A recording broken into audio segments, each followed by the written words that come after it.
बांग्लादेश के इस्लामिक कट्टरपंथी हिंदुओं के खिलाफ सबसे बड़ी साजिश रच रहे।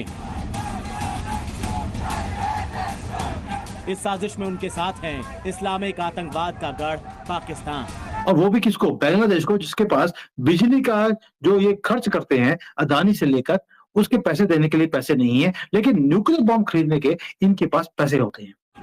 पाकिस्तान बांग्लादेशी कट्टरपंथियों के साथ मिलकर हिंदुओं के बहाने हिंदुस्तान को परमाणु बम की गीदड़ भभकी दे रहा है। वो बात है, मैं पहले बात कर चुका हूँ, इंडिया की जो लाठी में आवाज नहीं पड़ती कमर तोड़ देती। भाई उनकी इकॉनमी तगड़ी है, फाइनेंस, हम आपस में इधर लड़ लेते हैं। जो फाइनेंशियली तौर पे तगड़ा होता है वो जीत जाता है, अगर वो गलत भी हो वो जीत जाता है। आज हम अपने बंगाली भाइयों को जवाब देते हैं, उन्हें बताते हैं कि भाई ये पाकिस्तान तुम्हारा है, इस पाकिस्तान का जो एटम बम है ना वो भी तुम्हारा है। आए जुर्रत करे कोई आंख उठाकर बांग्लादेश की तरफ देखने की, उसकी आंखें निकाल देंगे। आए कोई हाथ उठाए और बांग्लादेश की तरफ हाथ उठाने की कोशिश करे, उसका बाजू तोड़ देंगे हम इंशाल्लाह अल्लाह के फजल। बांग्लादेशियों तुम्हें इतनी मौत मारेंगे ना, जिस दिन हमें मौका मिल गया ना, हमारी सरकार से यही निवेदन है कि एक बार मौका दे दो यार बांग्लादेश पे हमला करने का, ठीक है? उस दिन देखना साला तुम्हें बांग्लादेश से ऐसा सुधारेगा ना, घसीट घसीट के मारे। हाय फ्रेंड, स्वागत है आपका है आज की खबर में। तो दोस्तों, खबर आ रही है बांग्लादेश और पाकिस्तान से। पाकिस्तान के एक बहुत बड़े अधिकारी ने कहा है कि बांग्लादेश को पाकिस्तान एटम बम देगा, और जो पाकिस्तान में एटम बम है वो बांग्लादेश का है। तो दोस्तों चलिए चलते हैं वीडियो की तरफ, और ऐसे वीडियो देखने के लिए हमारे चैनल को लाइक करो, शेयर करो और सब्सक्राइब करो। तो दोस्तों चलिए चलते हैं वीडियो की तरफ। जय हिंद, जय भारत। करम से पाकिस्तान में बांग्लादेश के साथ संबंधों को लेकर एक सेमिनार हुआ, जिसमें कहा गया कि पाकिस्तान का एटम बम बांग्लादेश का एटम बम।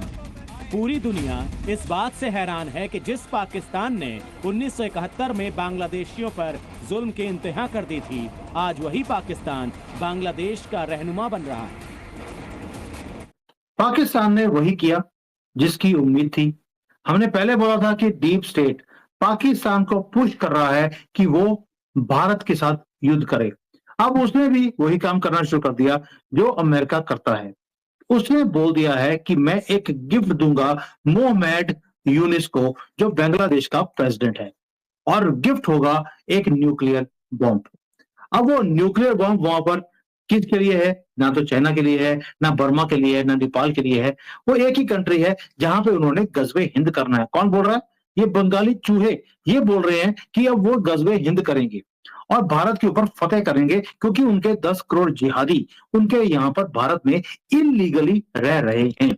अगले स्टेप पे जाया जाए तो पाकिस्तान को बांग्लादेश ने असला बनाने का ऑर्डर भी दे दिया है, जिसमें 40 ton RDX 2900 high intensive projectile, 2000 units टैंकों के गोले, 40,000 राउंड ऑफ आर्टिलरी, ये भी ऑर्डर दे दिया है। और उसके बाद सर जी, ये जो न्यूज़ आई थी इसके अंदर जो वेस्ट पाकिस्तान, जो पाकिस्तान के एक लीडर ने बोला है कि हम बांग्लादेश, जो अभी ईस्ट पाकिस्तान है, उसको हम न्यूक्लियर वेपन्स दे देंगे।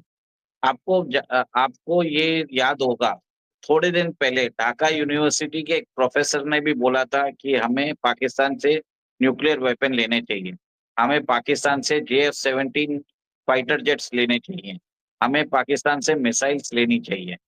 तो सर एक्चुअली क्या है, फर्स्ट चीज तो हो गई है, weapon systems Pakistan Karachi port से चिटागोंग पोर्ट आ चुके हैं।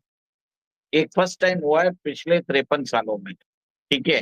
पाकिस्तान को एंट्री लेवल वीजास भी मिल गया, उनके बीच में डायरेक्ट फ्लाइट्स भी चालू हो चुकी है, ठीक है।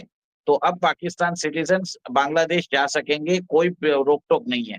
मतलब जो यूरोप के अंदर आप आराम से एंट्री फ्री वीजा होती है, वैसे ही ईस्ट पाकिस्तान और वेस्ट पाकिस्तान दोनों ही इंटीग्रेट हो रहे हैं। अगले स्टेप पे जाया जाए तो पाकिस्तान को बांग्लादेश ने असला बनाने का ऑर्डर भी दे दिया है, जिसमें 40 ton RDX 2900 high intensive projectile, 2000 units टैंकों के गोले, 40,000 राउंड ऑफ आर्टिलरी, ये भी ऑर्डर दे दिया है। ने इंडिया से बिगाड़ी, आज बांग्लादेश की आवाम मोहम्मद यूनुस के खिलाफ खड़ी हो गया। अडानी साहब ने बिजली की सप्लाई जो है कम कर दी है, लोड शेडिंग कर दी है। इंडिया के बगैर क्या बांग्लादेश चल पाएगा? मैडम देखा जाए तो क्यों नहीं चल सकता? अगर ये रेवोल्यूशन है equivalence to the 17th century French revolution, तो बांग्लादेश क्यों नहीं चल सकता? हाँ। अगर वो it kind of replicate to the revolution that happened back in 1971, वो भी तो एक तरह की सर, ये रेवोल्यूशन क्या रेवोल्यूशन है कि एक जो है पॉलिटिकल जो है क्राइसिस, इकोनॉमिकल क्राइसिस की तरफ शिफ्ट हो गए हैं और दोबारा से लोग, आज भी 2 लोग के मरने की खबर है। आप ये देखें कि बांग्लादेशी जो अवाम है उसका मुतालबा क्या है। आप पहले उनका मुतालबा देखें, वो क्या कह रहे हैं? वो कह रहे हैं ना कि इलेक्शंस कराओ दोबारा। हाँ। वो यही कह रहे हैं कि दोबारा इलेक्शंस कराओ। अब जो हमारे जो टेक्नोक्रेट कैपेसिटी में आए मोहम्मद यूनुस, टेक्नोक्रेट कैपेसिटी में as a Nobel prize winner, हाँ, whatever the authority is holding right now, he is having the same strategy as of the हसीना वाजिद। उसकी भी तो सेम स्ट्रेटजीज है।